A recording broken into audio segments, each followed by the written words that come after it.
Hi everybody, welcome to our channel Mind Maps Education. Let us study chapter 5 Principles of Inheritance and Variation from class 12th Biology.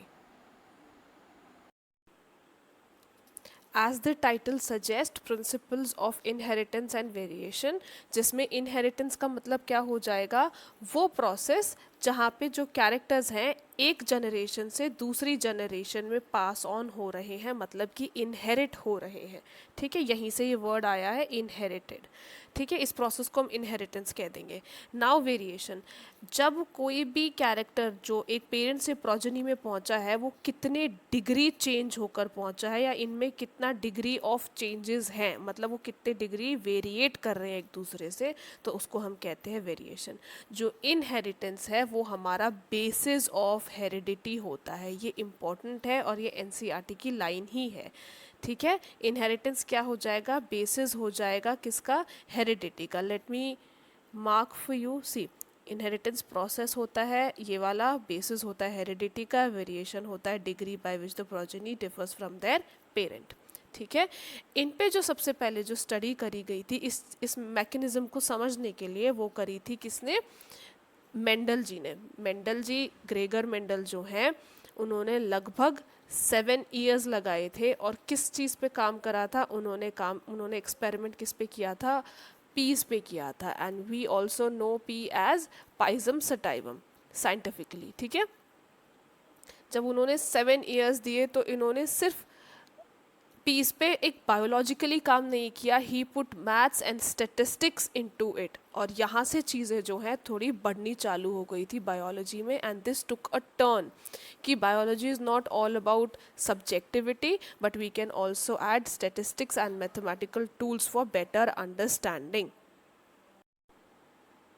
आगे बढ़ने से पहले let us understand few terminology जो आगे of course हमें help करेगी for better understanding. क्या होता है कि एक वर्ड होता है जीन.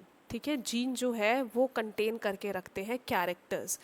मतलब कि जीन क्या होगा, एक एक जनरेशन से दूसरी जनरेशन में इनहेरिट होगा. ठीक है, जीन जो होता है, जैसे हम दिखते हैं, जैसे हम बोलते हैं, सारी चीज़ें कौन कोड करके रखता है, हमारा जीन करके रखता है. तो एक जीन में क्या होता है, one gene has 2 alleles. Now what are alleles, alleles जो होते हैं हमारे कैरेक्टर्स होते हैं जिनको हम ट्रेट से भी बोलते हैं. ट्रेट या कैरेक्टर, कोई भी ऐसी चीज़ जो हमें डिफरेंट कर रही है एक दूसरे से, वो हमारे कैरेक्टर्स होते हैं. ठीक है, और वो कौन गवर्न करता है, अलील करते हैं. और कितने, एक जीन पे कितने अलील्स होते हैं, 2 अलील्स होते हैं.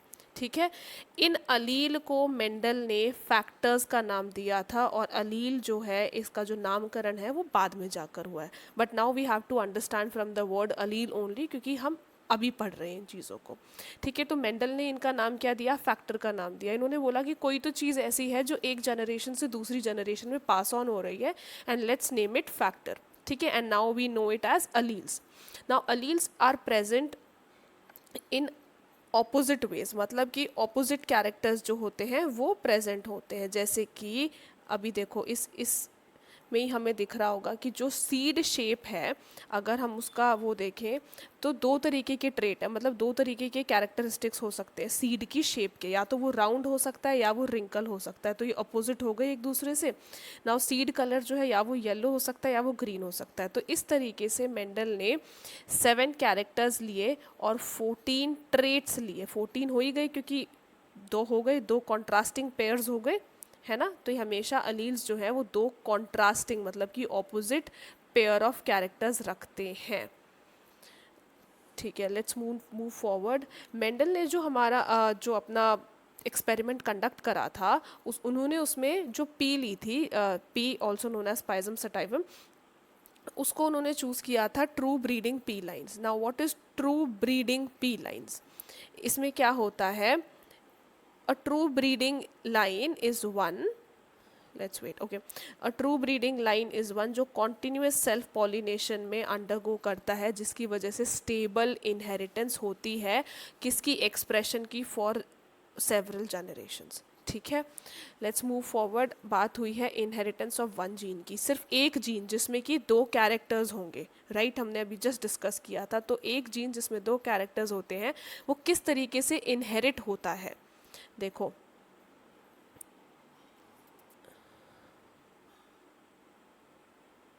चलो यहाँ से समझते हैं। सी, पेरेंटल जनरेशन में जब हम देखेंगे तो पेरेंटल जनरेशन में क्या हो रहा है, एक टॉल प्लांट है और एक डॉफ प्लांट है, ये दोनों क्या है, पेरेंट्स है, ठीक है। जब इनका हाइब्रिडाइजेशन करवाया गया, इनका जब मेटिंग करवाई गई, या नॉर्मली हम क्या कहते हैं कि पॉलिनेशन करवाया गया, तो F1 जनरेशन आई। F1 जनरेशन में क्या हुआ, टॉल और टॉल प्लांट प्रोड्यूस हुआ, ठीक है। अब जब इस टॉल और टॉल प्लांट को प्रोड्यूस करके हमने जब इनकी सेल्फ पॉलिनेशन मतलब इनकी सेल्फ क्रॉसिंग करवा दी, तो F2 जनरेशन हुआ। और F2 जनरेशन में क्या आया कि 3 टॉल और 1 डॉफ आया, मतलब कि चेंजेस आए तो हैं। इसको समझने के लिए हमें क्या करना पड़ेगा, हमने क्या बोला था कि इनहेरिटेंस ऑफ वन जीन की बात कर रहे हैं हम, ठीक है। जब इनहेरिटेंस ऑफ वन जीन की बात कर रहे हैं तो 2 कॉन्ट्रास्टिंग कैरेक्टर्स होंगे। तो लेट्स नेम इट कि इसका जो कॉन्ट्रास्टिंग कैरेक्टर है, क्योंकि ये टॉल है तो इसको हम T और T से डिनोट कर देते हैं। क्योंकि ये डॉफ है तो D से डिनोट ना करने की बजाय हम फॉर बेटर अंडरस्टैंडिंग छोटे t और छोटे t से डिनोट कर देते हैं, ठीक है। जब पॉलिनेशन होगा तो यहाँ पे क्या होगा कि एक T और एक T आ जाएगा, ठीक है। वो हम समझेंगे कि कैसे आएगा। अब जब फर्स्ट जनरेशन में दोनों प्लांट्स टॉल आए, दोनों प्लांट्स का टॉल आने का मतलब ये है कि जो जीन्स जो कोड कर रहे थे कैरेक्टर्स को या ट्रेट्स को, वो जब पास हुए हैं तो वो यू के यू पास हुए हैं और उनमें कुछ चेंजेस नहीं दिखे हैं। जबकि F2 जनरेशन में चेंजेस आते हैं, 3 टॉल और 1 डॉफ आता है, मतलब कि अलील्स में भी डिफरेंस होगा। अब ये जो अलील में डिफरेंस होगा वो किस तरीके का होगा कि ये जो टॉल प्लांट है, अभी के लिए अगर मैं समझूं टी टी और टी टी है और ये जो छोटा टी बनेगा, इसका मतलब ये है कि F2 जनरेशन में वो स्पीशीज़ भी आती है बाहर, उसका फिनोटाइप भी बाहर आता है जो F1 जनरेशन में अपने आप को नहीं दिखा पाया था, ठीक है। और ऐसा क्यों होता है कि कुछ चीज़ें F1 जनरेशन में खुद को नहीं दिखा पाती जबकि F2 जनरेशन में एकदम से सामने आती हैं? वो इसलिए होती हैं क्योंकि एक वर्ड आ जाता है डोमिनेंट अलील या रिसेसिव अलील, ठीक है। कोई भी अलील, सपोज इसमें ये हमारा होमोजाइगस अलीलिक पेयर है, ठीक है। होमोजाइगस बोले तो सेम पेयर, और ये भी सेम हो गया। ये हमारा हेट्रोजाइगस अलीलिक पेयर है, ठीक है। थोड़ा इजी कर देते हैं, बहुत भर गया है। ओके, सो ये होमोजाइगस अलीलिक पेयर है और ये हेट्रोजाइगस अलीलिक पेयर है। तो क्या होगा, इसमें तो दोनों सेम है तो कोई डोमिनेंस की बात ही नहीं होती है। जब ये सेग्रीगेट करेगा तो इन दोनों में से कोई भी आए, ठीक है, सेम हो जाएगा। अब इसमें क्या होगा, ये दोनों डिफरेंस है, मतलब हेट्रोजाइगसिटी है यहाँ पे। तो अगर हमारा बड़ा टी छोटे टी को मास्क कर लेता है, या eight the time of the segregation ये वाली चीज़ आती है और ये डोमिनेंटली अपने आप में दिखाती है, तो इसको हम डोमिनेंट जीन बोलेंगे। जबकि ये वाला जो होगा हमारा रिसेसिव जीन होगा, रिसेसिव अलील होगा। इतनी बात आई समझ में, इसलिए यहाँ पे डिफरेंस आता है। Let's move forward, in fact backward. यहाँ पे एक लाइन आएगी, यहाँ से हमें समझ में आना चाहिए। देखो, only one of the parent trait were expressed in the F1 generation, मतलब कि या तो प्लांट टॉल ही था, इनफैक्ट हमें तो टॉल ही दिखा है, पर कोई वो नहीं दिखाई, ब्लेंडिंग नहीं दिखी हमें, ठीक है। और F2 स्टेज पे वो ट्रेट्स भी एक्सप्रेस हुए थे जो पहले F1 में नहीं हुए थे, मगर ब्लेंडिंग नहीं दिखी। मतलब या तो प्लांट टॉल ही था या छोटा ही था, पर बीच की कोई हमें स्टेम हाइट नहीं दिखी, ठीक है। उसे हम कहते हैं ब्लेंडिंग। तो ऐसा हमें कुछ नहीं दिखा था। इनको हम जीन्स कहते हैं। अभी जो पेयर ऑफ कॉन्ट्रास्टिंग कैरेक्टर्स हैं अलील्स कहा जाता है, जिससे पहले हम क्या कह रहे थे, फैक्टर्स कह रहे थे। यहाँ पे इन्होंने बात बताई है होमोजाइगसिटी की, हमने डिस्कस कर ली है। देखो, जो होमोजाइगस टी और टी इस तरीके का होगा, ठीक है। अब क्या होता है कि ये जो जिस तरीके से हम डिनोट कर रहे हैं उसे हम कहते हैं जीनोटाइप, मगर इसका जो हमने नामकरण किया, मतलब कि बड़ा टी और बड़ा T will be the tall plant and छोटा T will be the small और द ड्वार्फ प्लांट, उसको हम कहते हैं फिनोटाइप। मतलब जो जैसा दिख रहा है वो फिनोटाइप हो जाएगा। ठीक है, एक और चीज़ जो हमने डिस्कस करी है, अगर डिसिमिलर पेयर ऑफ फैक्टर में कोई एक डोमिनेट कर जाएगा दूसरे को तो उसको हम कहेंगे डोमिनेंट फैक्टर, और जो दूसरा जो दब रहा है उसे हम कहेंगे रिसेसिव फैक्टर। ठीक है, ये भी हमने डिस्कस कर लिया था पहले। जब हम एक ही जीन को पढ़ते हैं और उसका क्रॉस समझते हैं तो हम उसे कहते हैं mono hybrid cross. It's easy. ठीक है, सो उसे हम कहते हैं मोनो हाइब्रिड क्रॉस। क्या होता है at the time of the, let's wait, ठीक है, क्या होता है, the process, wait, by the process of meiosis the allele of the parental pair separate or segregate from each other and simple सी बात है, कोई एक अलील ही ट्रांसमिट होगा आगे, गैमीट में दोनों तो आएंगे नहीं क्योंकि दोनों पेरेंट्स से एक एक इकट्ठे होंगे। तो ये रैंडम प्रोसेस होता है और क्लियरली 50% प्रोबेबिलिटी होती है किसी भी एक अलील की गैमीट में आने तक पहुंचने की। ठीक है, तो ये पूरा रैंडम प्रोसेस है और ये कैसे होता है, by the result of crossing से होता है। तो हेट्रोजाइगस से कोई भी फैक्टर आगे पहुंच सकता है, या तो बड़ा टी या छोटा टी। ये सिर्फ हम एग्जाम्पल ले रहे हैं हाइट वाली बात का। ये जो हमने स्क्वायर बनाया है, जो हमने 10th में भी पढ़ा था, इसको हम कहते हैं पुनेट स्क्वायर। ठीक है, ये चीज़ क्या करती है, ये ग्राफिकल रिप्रेजेंटेशन है प्रोबेबिलिटी लेने की कि कितने पॉसिबल जीनोटाइप्स मिल सकते हैं जब हम ऑफस्प्रिंग की जेनेटिक क्रॉस को पढ़ते हैं। ठीक है, ये हमारा F1 जनरेशन है, ये मेरा F2 जनरेशन है, इसमें फिनोटिपिक रेशियो क्या होगा, जीनोटिपिक रेशियो क्या होगा, ये किस तरीके से पॉसिबल है, पुनेट स्क्वायर से पॉसिबल है, जो किसने डेवलप किया था, एक ब्रिटिश साइंटिस्ट ने जिनका नाम था सी पुनेट। ठीक है, नेक्स्ट इज, ये इनका पूरा मैथमेटिकल कैलकुलेशन समझा रखा है। यहाँ पे एक चीज़ इम्पॉर्टेंट आती है, वो ये आती है कि कभी भी सपोज मेरे को ये बोल दिया कि एक प्लांट जो है वो टॉल है। ठीक है, एक प्लांट टॉल है और एक प्लांट डॉफ है। अब ये तो मुझे पता चला है उसका फिनोटाइप, पर क्या मैं उस प्लांट को देख के बोल सकती हूँ कि उसका जीनोटाइप क्या होगा? अब टॉल या तो टी और टी हो सकता है, या ये वाला टी भी हो सकता है जहाँ पे ये वाला डोमिनेंट हो जाएगा। तो जब हम जब हम जीनोटाइप नहीं पता कर पाते तो हम क्या करते हैं, हम एक टेस्ट क्रॉस अपनाते हैं, उसका नाम है टेस्ट क्रॉस। ठीक है, ऑफ कोर्स अब इसमें क्या होगा कि इसमें जो डोमिनेंट फिनोटाइप है, मतलब कि तो देखो डॉफ तो ऑफ कोर्स छोटा टी और छोटा टी ही पॉसिबल है, इसके अलावा तो कोई और ऑप्शन है नहीं। तो प्रॉब्लम आती है टॉल में, मतलब डोमिनेंट फिनोटाइप में प्रॉब्लम आती है। तो टेस्ट क्रॉस में क्या किया जाता है कि कोई भी डोमिनेंट फिनोटाइप जो है हम उसे क्रॉस करवाते हैं रिसेसिव पेरेंट से। ठीक है, जो हमारा पेरेंट जो रिसेसिव रहा होगा, मतलब कि ड्वार्फ, अगर हम इसमें एग्जांपल देखें टी वाले एग्जांपल में, तो हम उसकी सेल्फ क्रॉसिंग करवाते हैं। और टेस्ट क्रॉस कब करवाया जाता है, जब हमें किसी भी चीज़ का जीनोटिपिक रेशियो या जीनोटाइप पता करना हो।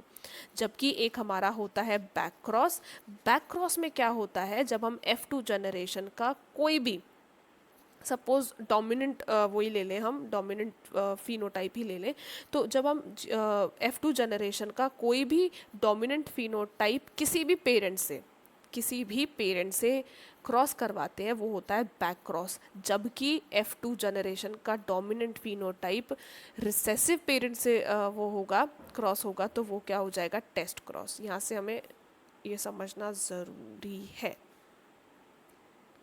ओके, तो मेंडल ने हमें दिए थे लॉ, प्रिंसिपल और लॉज ऑफ इनहेरिटेंस, जो कि टोटल नंबर 3 है, पर यहाँ पे हम सिर्फ 2 पढ़ेंगे, जिसमें एक आता है लॉ ऑफ डोमिनेंस। सबसे पहली बात क्या है कि जो हमारे कैरेक्टर्स हैं, मतलब कि जो हमारे कॉन्ट्रास्टिंग कैरेक्टर्स थे, वो कौन कंट्रोल कर रहा है, वो फैक्टर कंट्रोल कर रहा है। इन फैक्टर्स को हम कहते हैं एलील्स। अभी पर मेंडल ने फैक्टर्स का नाम दिया था। ये जो फैक्टर्स हैं ये अकर करते हैं पेयर में, हमने जस्ट अभी बात करी कॉन्ट्रास्टिंग पेयर होता है। अब अगर ये डिसिमिलर है, मतलब कि हेट्रोजाइगस है, तो उसमें से एक डोमिनेंट होगा और एक रिसेसिव होगा। ठीक है, ये जो लॉ ऑफ डोमिनेंस है ये हमेशा हमें एक्सप्लेन करता है प्रपोर्शन ऑफ 3:1 की F2 पे 3:1 का प्रपोर्शन किस तरीके से ऑब्टेन हुआ है। दूसरा, मोनोहाइब्रिड क्रॉस में F1 and the expression of F2, मतलब इन दोनों का जो एक्सप्रेशन आता है उसको भी समझाने में हेल्प करता है। Next is law of segregation, जो हम पहले भी पढ़ चुके हैं, विच स्टेट्स दैट कि एट द टाइम जब ये अपना टू एलील्स जो हैं वो गैमीट फॉर्मेशन के टाइम पर आते हैं, तो टू एलील्स में से सिर्फ एक को ही आगे जाने का मौका मिलेगा, जिसमें से ये कम्प्लीटली रैंडम प्रोसेस होता है। 50% चांसेस होते हैं, this doesn't look 50, okay, so 50% chances होते हैं कम्प्लीटली कि factors or alleles of a pair segregate from each other, and the gamete will receive only one of the two pair या only one of the two factors या allele, जिसमें से homozygous का तो कोई प्रॉब्लम है ही नहीं, heterozygous में से कोई भी एक तरीके की चीज़ आ सकती है।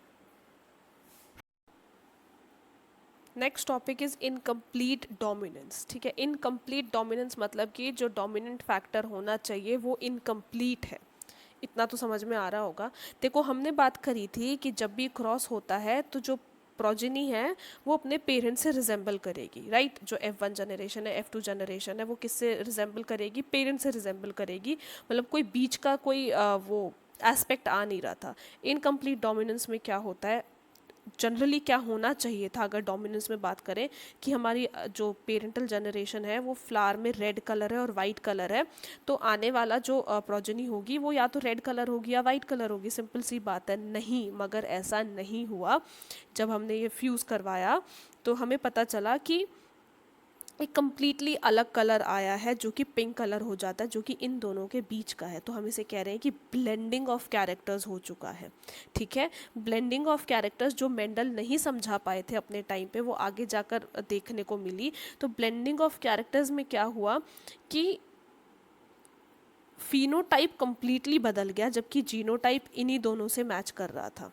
ये एग्जाम्पल कहाँ देखा जाएगा? स्नैपड्रैगन में, जो कि डॉग फ्लावर है। उसके बाद मिराबिलिस जलापा भी है, 4 o'clock फ्लावर कहते हैं उसे। ये चीज़ हम यहाँ से हटा दी है, पर this exist. Okay, next is codominance. Codominance में क्या होता है कि मिलजुल कर वो अपनी एग्जिस्टेंस दिखाते हैं। इसमें सबसे अच्छा एग्जाम्पल है वो है ABO blood grouping in human beings. ठीक है, देखो, F1 जनरेशन में जो भी चीज़ें हमें दिखेंगी वो रिजेंबल कर रही होंगी both the parents. Both the parents मतलब कि ये को एग्जिस्ट करेंगी आपस में। ऐसा नहीं है कि किसी भी एक पेरेंट को दिखाया जाएगा। ठीक है, या तो टॉल या शॉर्ट नहीं होगा, पर दोनों एक साथ होगा। पर ये मैं हाइट की बात कर रही थी, यहाँ पे ऑफ कोर्स हम हाइट की बात नहीं कर रहे हैं। देखो क्या होता है, जो हमारा रेड ब्लड सेल होता है, और जो हमारी एबीओ ब्लड ग्रुपिंग जो होती है, ठीक है, एबीओ ब्लड ग्रुपिंग, क्योंकि 3 तरीके की वो होते हैं, जैसे AB और O, इस तरीके से। तो ये जो कंट्रोल होती है वो जीन आई से होती है। एक जीन है आई जिसका नाम है, और ये कंट्रोल करती हैं 3 अलील्स को। कौन से अलील्स हो गए? A, B और O। ठीक है, एक जीन 3 अलील्स को। इससे पहले हमने क्या पढ़ा था कि एक जीन में 2 अलील्स होते हैं, contrasting pair of characters show करते हैं।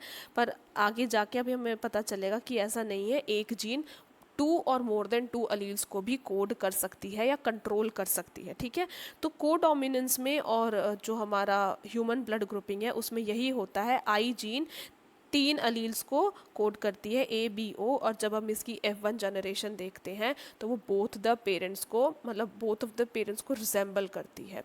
ठीक है, अब इसमें जो जीन है वो जीन IA हो सकता है। देखो यहाँ पे नीचे एक, हाँ, यहाँ पे हमें समझ में आ जाएगा। जो जीन है वो IA हो सकता है, IB हो सकता है, या छोटा i हो सकता है। इसमें क्या होगा, ये जो होगा वो इस शुगर को कोड कर रहा होगा, ये इस वाले शुगर को, और ये किसी भी शुगर को कोड नहीं कर रहा होगा। छोटे आई का मतलब यही होता है। ठीक है, अब देखो, सपोज क्या होता है, हमने क्या बोला था कि eight the time of the gamete formation जो सेग्रीगेशन होगा वो कम्प्लीटली इंडिपेंडेंट होगा। यहाँ पर हैं 3 एलील्स। अब यूं ही मान लिया कि 3 एलील्स में से पेरेंट्स में तो 2 ही होंगी, क्योंकि 2 पेरेंट्स इन्वॉल्व हैं। तो सपोज यहाँ पे एक एलील जो है पेरेंट का वो आई ए है और जो दूसरे अलील है दूसरे पेरेंट का वो आई ए है। तो इस टाइम पे तो कोई प्रॉब्लम होनी ही नहीं है, क्यों? क्योंकि दोनों सेम है, तो यहाँ पे हमारा ब्लड ग्रुप क्या हो जाएगा? ए हो जाएगा। वैसे ही अगर हमारा आई ए और आई बी हो जाता है, तो अगर हम पहले पढ़ रहे थे तो वहाँ बात होती कि डोमिनेंट कौन है, पर यहाँ पे क्योंकि को डोमिनेंस की बात हो रही है तो ये दोनों एक साथ एग्जिस्ट करेंगे। वैसे ही जहाँ पे छोटा आई और छोटा आई, क्योंकि वो किसी को कोड ही नहीं कर रहा है, तो सीधा ओ ब्लड ग्रुप हो जाएगा। ठीक है, अब यहीं से हमें ये समझ में आना चाहिए कि जैसे जो जीन आई है ह्यूमन ब्लड ग्रुप में, वो 3 अलील्स को कोड कर रहा है या कंट्रोल कर रहा है, इसका मतलब कि मल्टीपल अलील्स की एग्जिस्टेंस है। मल्टीपल अलील्स बोले तो मोर देन 2 एलील्स गवर्न कर रहे हैं सेम कैरेक्टर को। ठीक है, मोर देन 2 एलील्स कौन था? जैसे हमारी एबीओ ब्लड ग्रुपिंग थी, मोर देन 2 एलील्स थे, टोटल नंबर 3 थे, और किसको कोड कर रहे थे? सिर्फ ब्लड ग्रुप को ही तो कोड कर रहे थे, तो एक ही कैरेक्टर तो हुआ ये। ठीक है, okay. Next is inheritance of 2 genes. Exactly जैसे हमने बात करी थी एक जीन की, यहाँ पे 2 जीन्स हो जाएंगे। अगर 2 जीन्स हो जाएंगे मतलब कि 4 कॉन्ट्रास्टिंग कैरेक्टर्स हो जाएंगे। ठीक है, ये देखो, हमने जब 2 जीन्स लिए आर आर और वाई वाई, जिसका मतलब था राउंड सीड का शेप है और कलर येलो है, रिंकल्ड सीड का शेप है और ग्रीन कलर है। जब हमने इनको पॉलिनेशन करवाया इनका, तो हमें F1 जनरेशन में ये मिला, और सेल्फिंग करवाई तो ये बड़ा पुनेट स्क्वायर हमारे सामने आया। ठीक है, ये है हमारा F2 generation.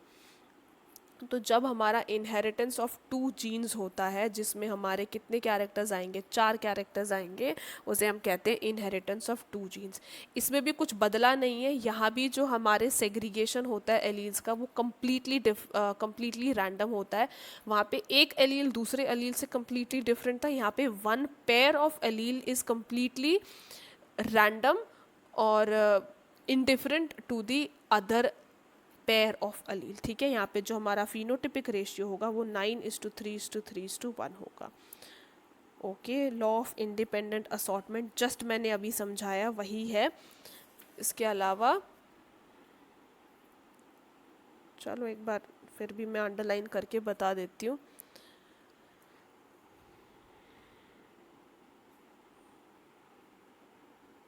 When 2 pairs of traits are combined in a hybrid, just जो हमने पढ़ा डाईहाइब्रिड क्रॉस के उसमें, तो segregation of 1 pair of character is completely independent to the other pair of characters, just अभी मैंने बोला था। ठीक है, और पूरा 50% चांसेस ही होता है, मतलब इक्वल चांसेस ही होता है चीज़ों को उसका इनहेरिट करने का, कैरेक्टर्स को। ठीक है, next is chromosomal theory of inheritance. जब मेंडल की जो थ्योरी है वो वाइडली एक्सेप्टेड नहीं हो रही थी, उस टाइम पे क्या हुआ कि कुछ 3 और साइंटिस्ट थे जो इंडिपेंडेंटली अपना काम कर रहे थे, जिनको मेंडल से कुछ खास लेना देना नहीं था। जब उन्होंने भी इस चीज़ की डिस्कवरी करी, तब जाके समझ में आया कि ओके, मेंडल की भी बातों में दम था। ठीक है, तो ये क्वेश्चन बहुत इंपॉर्टेंट हो जाता है कि कौन वो 3 साइंटिस्ट थे जो इंडिपेंडेंटली काम कर रहे थे और उन्होंने क्या रीडिस्कवर किया। तो 3 scientist were de Vries, Correns and von Tschermak. इन्होंने इंडिपेंडेंटली डिस्कवर किया था, रीडिस्कवर किया था मेंडल के रिजल्ट को on the inheritance of characters. ठीक है, उन्होंने ये देखा कि आई मीन इवेंचुअली जो डिस्कवरी हुई थी वो हुई थी क्रोमोसोम की। जो क्रोमोसोम है वो मूवमेंट दिखा रहे थे मियोसिस में, और एग्जैक्टली सेम वही चीज़ कर रहे थे जो जीन्स कर रही थी। ठीक है, तो आगे जाकर 2 और साइंटिस्ट थे, सटन एंड बोवरी, उन्होंने बिहेवियर नोट करा क्रोमोसोम का, और उन्होंने ये देखा कि ये तो कम्प्लीटली पैरेलल है जीन्स के, मतलब कि बिहेवियर ऑफ द जीन्स के। ठीक है, तो उन्होंने फिर एक और टेबल हेल्प करा बनाने की, और यहाँ से हमें समझ में आता है कि कंपैरिजन अगर हम करें behaviour of chromosome and behaviour of gene, तो वो कम्प्लीटली पैरेलल है, मतलब कि साथ साथ चल रहे हैं और सेम है। क्यों? क्रोमोसोम भी पैर में आकर करते हैं और जीन्स भी। ठीक है, जब ये सेग्रीगेट होते हैं तो only one of the pair is transmitted to the gamete, और इसमें भी यही होता है। जब इंडिपेंडेंट पेयर होते हैं, जो पेयर होते हैं वो इंडिपेंडेंटली सेग्रीगेट करते हैं, इसमें भी इंडिपेंडेंटली सेग्रीगेट करते हैं। ठीक है, उसके बाद ये इंडिपेंडेंट असॉर्टमेंट ऑफ क्रोमोसोम्स दिखा रखा है।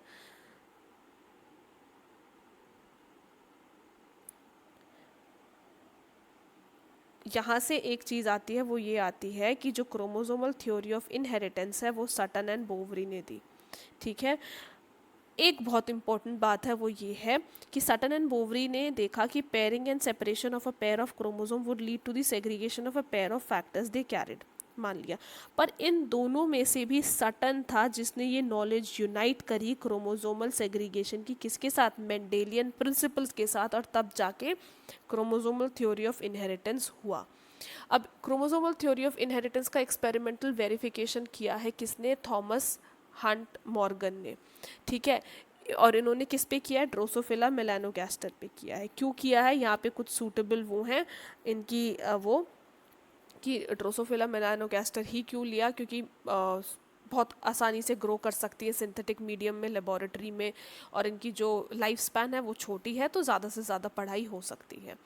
ठीक है, उसके बाद एक क्वेश्चन आता है, वो ये आता है कि जेनेटिक मैप जो है वो किसने डिस्कवर किया। तो जेनेटिक मैप जो है वो अल्फ्रेड स्टुअर्ट बेंट ने किया। ठीक है, जेनेटिक मैप, और ये आजकल जो हमारा ह्यूमन जीनोम प्रोजेक्ट है उसमें बहुत ज़्यादा काम आ रहा है। दो वर्ड थे, एक था लिंकेज और एक था रिकॉम्बिनेशन।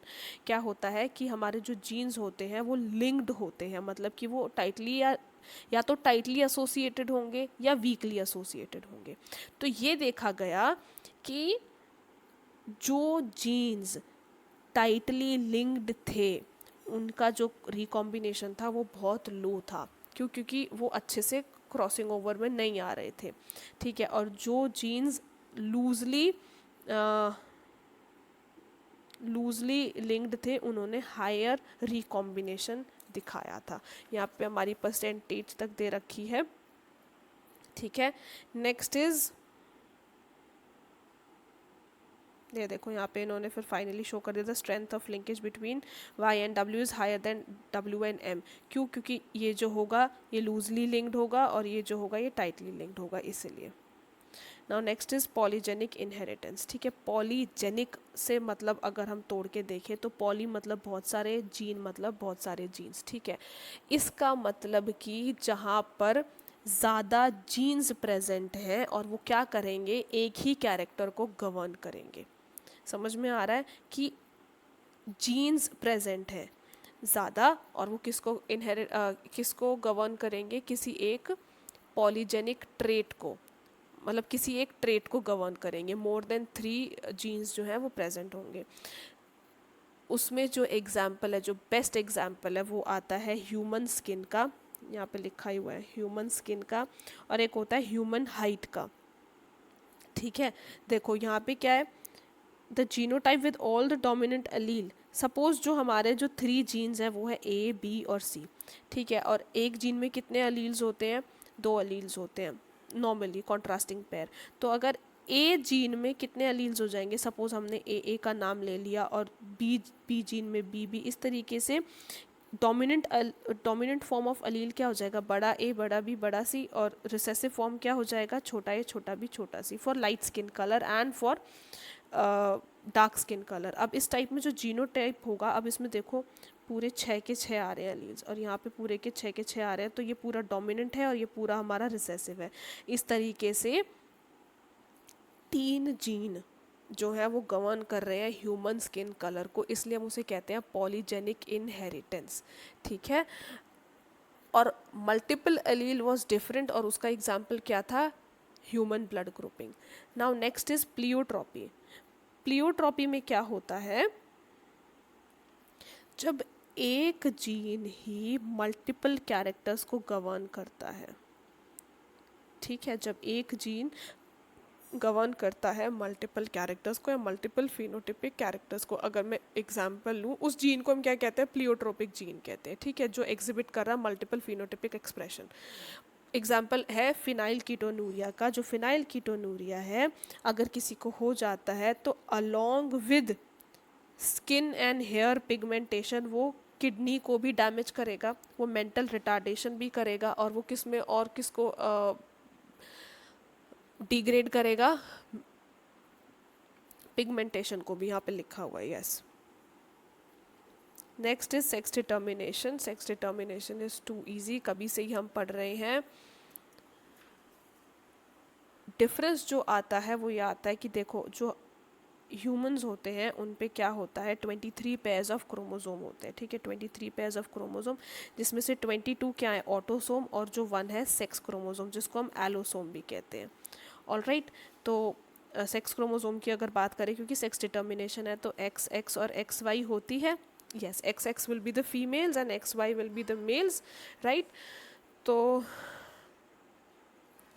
यहाँ तक तो यही बात है। इसके अलावा कुछ और इम्पोर्टेंट है वो ये समझना है कि कुछ और तरीके के भी डिटर्मिनेशंस होते हैं हमारे। Let's try to understand that.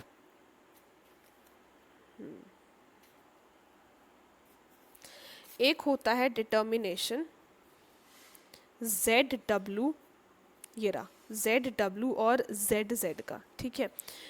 यहाँ पे जो जेड डब्ल्यू है वो फीमेल्स में देखा जाएगा, जबकि जेड जेड जो है मेल्स में देखा जाएगा। मतलब होमोमॉर्फिक कंडीशन यहाँ पे मेल्स में है और हेट्रोमॉर्फिक कंडीशन यहाँ पे फीमेल्स में। और ये कहाँ देखी जाती है, ये जनरली बर्ड्स में देखी जाती है, फिशेस एंड मॉथ्स में। और ये कम्प्लीटली ऑपोजिट है, किसके ऑपोजिट है, जो हमारा एक्स वाई और एक्स एक्स का सिस्टम था मैमल्स में, राइट।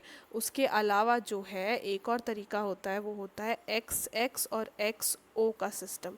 जो एक्स एक्स है वो फीमेल है और जो एक्स ओ है वो मेल है, पर जिसमें से सिर्फ एक ही क्रोमोसोम है, ये जो है ये नल है, इसमें कोई क्रोमोसोम प्रेजेंट नहीं है। तो ये कहा ये with no additional sex chromosome, ठीक है, ये मेल्स में होता है। और ये कहाँ देखा जाएगा, जनरली ट्रू बग्स में या ग्रास हॉपर्स में, right. Then we have one more thing जो कि अभी रिसेंटली ही ऐड हुई है। Sex determination in human is too easy, I don't think मुझे समझाने की भी ज़रूरत होगी, थोड़ा जल्दी समझा दे फिर भी। फीमेल्स होती हैं एक्स एक्स, मेल्स होता है X Y. At the time of the gamete formation, at the time of the fertilization, not gamete formation, fertilization के टाइम पे इन दोनों में से कोई एक आएगा और इन दोनों में से कोई एक आएगा, ठीक है।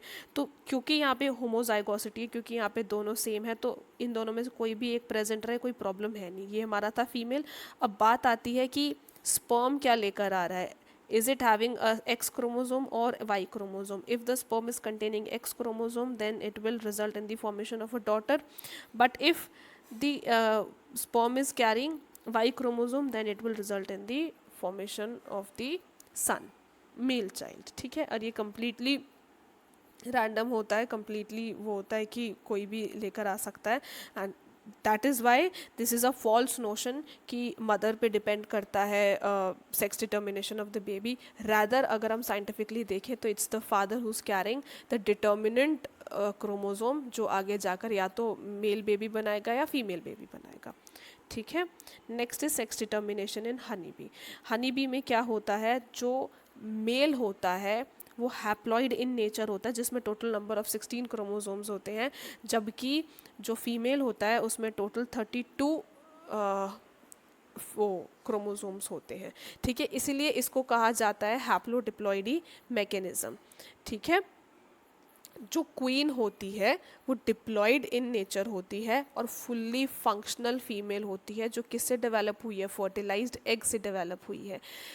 वेराज जो डिप्लॉयड वर्कर्स होते हैं, ऑफकोर्स डिप्लॉयड है उनका टू एम्प्लॉयड ही है, तो जो वर्कर्स हैं वो स्टेराइल फीमेल हैं, ठीक है, वो स्टेराइल हैं बट वो डेवलप हुए हैं फर्टिलाइज्ड एग से। वेराज जो मेल्स हैं, मेल्स को हम क्या बोलेंगे, ड्रोन्स भी बोलेंगे, जिनमें 16 थे वो नंबर ऑफ क्रोमोसोम्स। तो ये फंक्शनल मेल्स तो हैं, मगर ये डेवलप कैसे हुए हैं, पार्थेनोजेनेटिकली डेवलप हुए हैं बाय अ हैप्लॉइड एग। ये बात समझनी ज़रूरी है। What do we have next, mutation. देखो जब डीएनए का सीक्वेंस जो होता है वो किसी भी तरीके से ऑल्टर हो जाता है या एडल्ट्रेट हो जाता है, मतलब कोई भी अगर उसमें चेंजेस आ जाते हैं तो हम कहते हैं म्यूटेशन। जनरली और वेरिएशन डीएनए में कैसे आ सकते हैं, रिकॉम्बिनेशन से आ सकते हैं। रिकॉम्बिनेशन कैसे होता है, सेक्सुअल रिप्रोडक्शन से होता है। उसके अलावा एक म्यूटेशन है जो कि एक मतलब जो कहते हैं इम्पोर्टेंट कॉज है डीएनए में चेंज लाने का, ठीक है। म्यूटेशन के दौरान जो चीज़ें म्यूटेशन करवाती हैं डीएनए में, जैसे कि हमारा एक एग्जांपल है यूवी, उन्हें हम कहते हैं म्यूटाजन। ठीक है, ये चीज़ें जो म्यूटेशन कॉज करवाती हैं उन्हें हम कहते हैं म्यूटाजन। उसके अलावा चेंजेस क्या क्या हो सकते हैं? चेंजेस जो हैं वो दो तरीके के हो सकते हैं, या तो हमारे, लेट्स वेट, ओके, या तो डीएनए में लॉस हो जाए, मतलब कि किसी भी जीन का डिलीशन हो जाए या गेन हो जाए। गेन में क्या होगा, या तो इंसर्ट हो जाए कोई नई चीज़ या किसी पुरानी चीज़ का डुप्लीकेशन हो जाए। तो इस तरीके से क्या हुआ, हमारा क्रोमोसोम में ऑल्ट्रेशन आ गया, और जब ऑल्ट्रेशन आ गया तो या तो एबनॉर्मेलिटीज़ ही आएंगी ऑफ कोर्स, क्योंकि वो नॉर्मल चीज़ तो है नहीं। इसके अलावा और क्या होता है, म्यूटेशन क्या कर सकता है कि चेंज कर सकता है single base pair of DNA में, मतलब सिर्फ एक क्रोमोसोम पे ही काम नहीं करेगा पर बेस पेयर पे काम करेगा। ठीक है, अब बेस पेयर पे क्या हो सकता है, अगेन डिलीशन हो सकता है, इंसर्शन हो सकता है, और जब ये होगा तो पूरा फ्रेम शिफ्ट हो जाएगा, और इसलिए हम उसे कहते हैं फ्रेम शिफ्ट म्यूटेशन। म्यूटेशन जो है दो तरीके की होती है, दो तरीके की होती है। एक होती है जीन म्यूटेशन, जिसमें एक सिंपल जीन पे ही काम होगा। ठीक है, उसमें पहला क्या है, टॉटोमेरिज्म, मतलब कि प्यूरिन से प्यूरिन चेंज हो जाएगा, पिरामिडीन से पिरामिडीन चेंज हो जाएगा, पर चेंज हुआ है। ठीक है, नेक्स्ट इज सब्सटीट्यूशन, कि हमने एटी की जगह टीए लगा दिया, नहीं हमने एटी की जगह जीसी लगा दिया, एटी की जगह जीसी लगा दिया, मतलब हम चेंज कर सकते हैं, जीसी की जगह सीजी, ठीक है, या एटी की जगह टीए लगा दिया। तो इस तरीके से जो चेंज हो रहा है वो हमारा क्या हो रहा है, सब्सटीट्यूशन हो रहा है, हमने सब्सटीट्यूट कर दिया बेस पेयर को।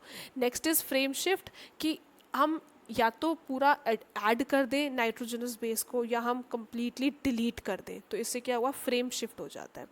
एक ये हमारा पहला टाइप था कि जीन म्यूटेशन या पॉइंट म्यूटेशन। दूसरा होता है हमारा क्रोमोसोमल म्यूटेशन। क्रोमोसोमल म्यूटेशन में क्या होता है, सेगमेंट जो होता है या तो वो डिलीट किया जाता है, या वो डुप्लीकेट किया जाता है, या हम उसे इन्वर्स कर देते हैं, या कम्प्लीटली एक जगह से दूसरी जगह ट्रांसलोकेट कर देते हैं। ठीक है, इसी को तरीके से पढ़ने के लिए बनाया गया पेडिग्री एनालिसिस। ठीक है, पेडिग्री एनालिसिस जो है पूरी फैमिली हिस्ट्री बता देता है कि कौन सी चीज़, कौन सी बीमारी किस तरीके से पेरेंट्स से या कौन से पेरेंट्स से, मतलब इधर मदर और फादर, किस तरीके से आगे फॉरवर्ड हुई है या इनहेरिट हुई है बच्चों में। ठीक है, और उसी बेसिस पे डिसऑर्डर्स होते हैं। कौन कौन से होते हैं, एक होता है मेंडेलियन डिसऑर्डर और एक होता है क्रोमोसोमल डिसऑर्डर। ठीक है, मेंडेलियन डिसऑर्डर्स कौन कौन से होंगे, वो होंगे हमारे haemophilia, cystic fibrosis, sickle cell anaemia, colour blindness, phenylketonuria, thalassaemia. ठीक है, और जो क्रोमोसोमल डिसऑर्डर्स होंगे वो आगे जाकर हम पढ़ेंगे, अभी क्लियर करेंगे। ठीक है, ओके, सबसे पहला है कलर ब्लाइंडनेस। सी, जो हमारे मेंडेलियन डिसऑर्डर्स हैं या वो या तो सेक्स लिंक्ड हो सकते हैं या वो ऑटोसोम हो सकते हैं, मतलब कि जो सेक्स लिंक्ड ना हो।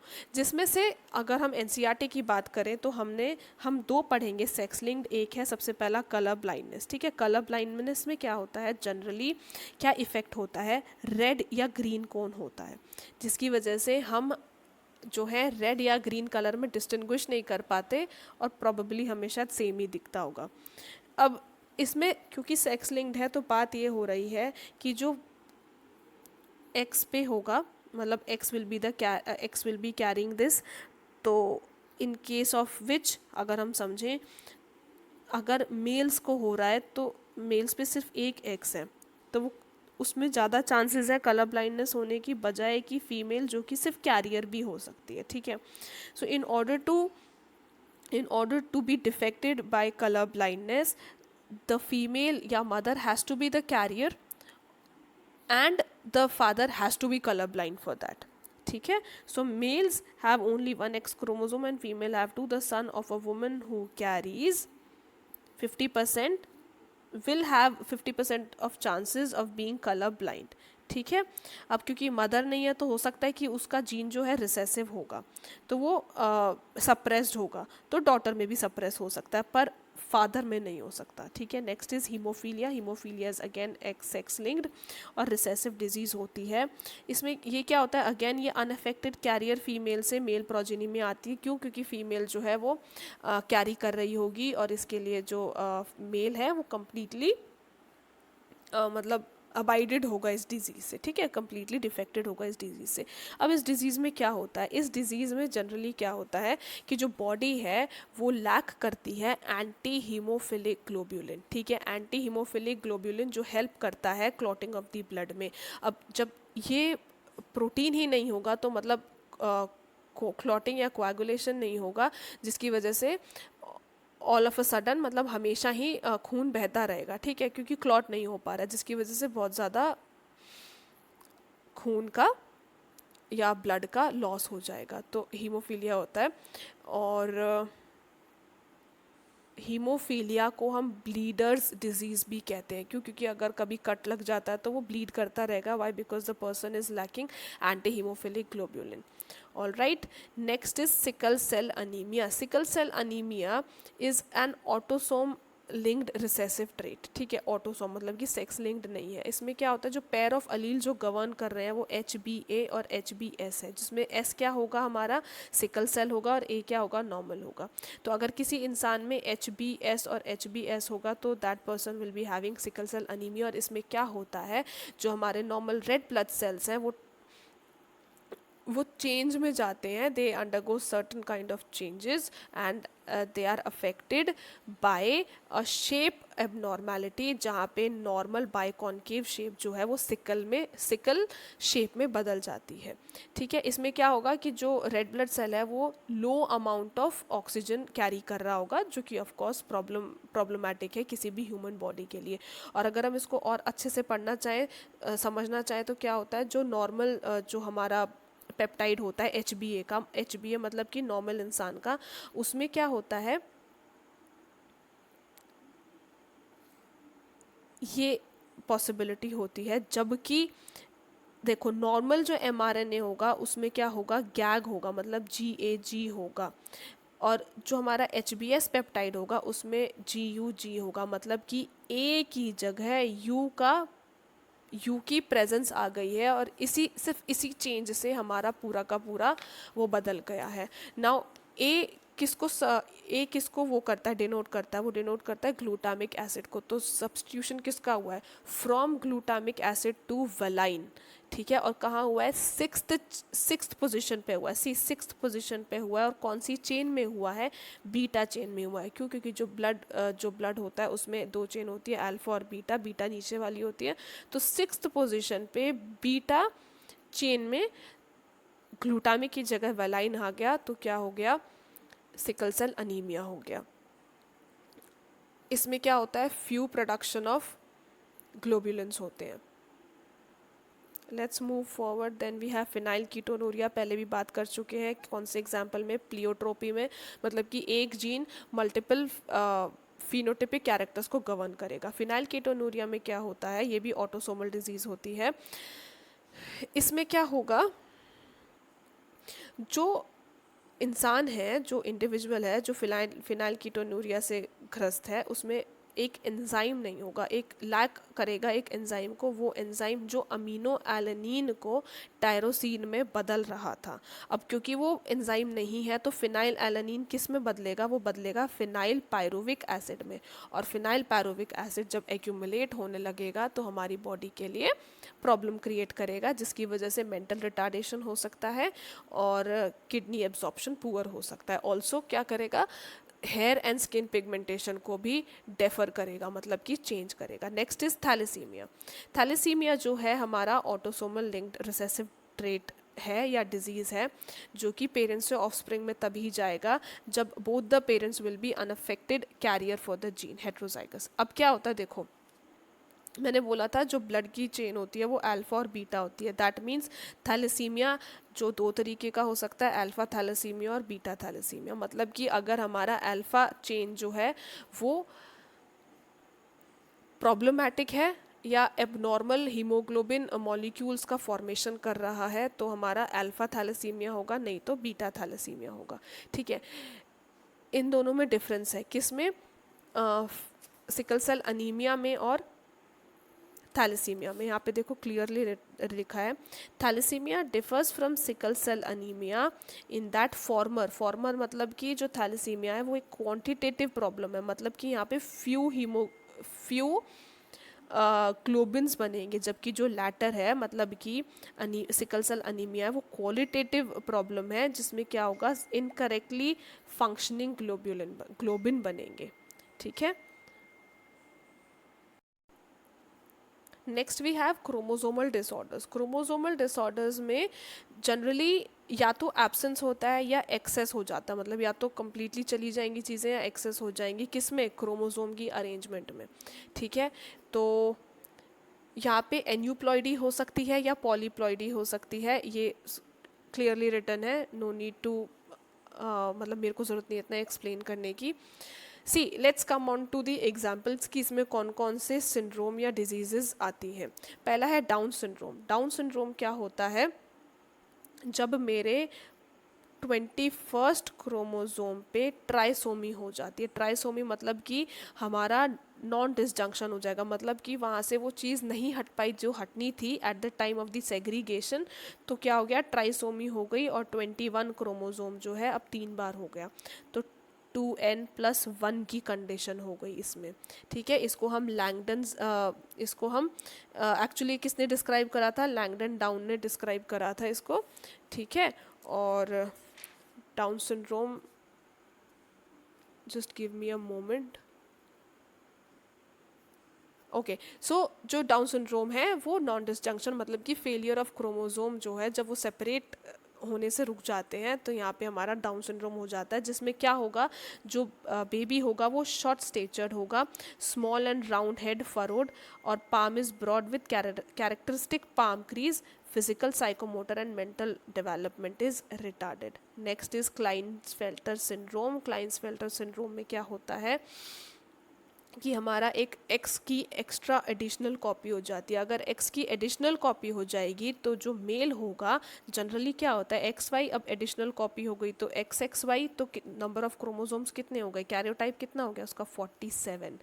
तो अगर एक्स एक्स वाई हो गया है तो वो जो मेल है वो एक्चुअली फेमिनाइन डेवलपमेंट दिखाने लगेगा और सच इंडिविजुअल्स आर स्टेराइल। ठीक है। Next is Turner syndrome. Turner syndrome में क्या होता है, यहाँ पे एक एडिशनल कॉपी हो रही थी, टर्नर सिंड्रोम में एक एक्स गायब हो जाता है। ठीक है, मतलब absence of one of the x chromosome, जिसमें क्या हो गया, एक्स ओ हो गया, तो कैरियोटाइप कितना हो गया, 45 हो गया।